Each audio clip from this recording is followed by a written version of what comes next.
We are hearing that Donald Trump is going to be appointing Elise Stefanik as ambassador to the UN. Okay.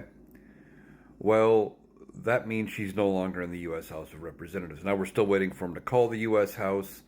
Last I saw, it was 214 Republican to something Democrat. And it's leaning that the Republicans are going to have control of the House again. They'll have both chambers of Congress and the presidency and be able to pass whatever they want. Except, as I've talked about in other videos, they can't agree anyway. And with such a slim margin, if they're not agreeing, they're not going to get much passed. And now you're going to be taking a vote out until a special election can be held.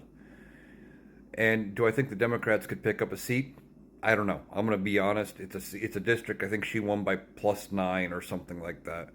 So it's going to be a hard district for the Democrats to pick up. But when you're not dealing with an incumbent and it's a special election and you're dealing right fresh off this loss and you're hearing things like how do I change my vote trending on Google, it could happen.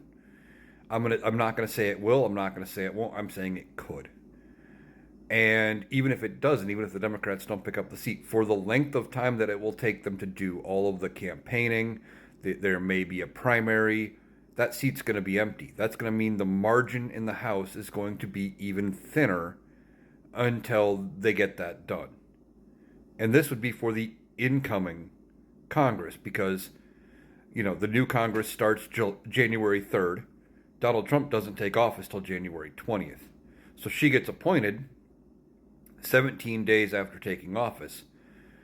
And I don't believe they can start the process of doing the election and anything till after he has officially nominated her, because what if he doesn't? So we'll see what happens if there is a special election.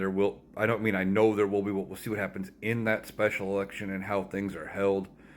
But the Republicans are going to be doing things like this. They have thin margins in both chambers, and some of them are going to get pulled out to do other things. They're going to be in other positions. So, and does that mean that they get put somebody else in that's going to help them come to a consensus later? I don't know. Again, depends on the outcome of these races and who runs. But then what do they do? Donald Trump is out in 4 years. Elise Stefanik, she's not going to be able to rerun for that House seat. Somebody else is going to be in it. I mean, she could maybe run for it, but what if it's a Republican in that seat?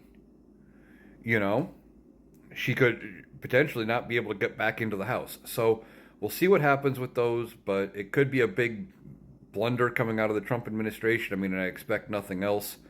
They don't really know what they're doing, but Elise Stefanik was a pretty loud supporter of Donald Trump, so it doesn't surprise me that she would get rewarded with a better position. But again, it only lasts until Donald Trump is out of office, and that happens in 2029.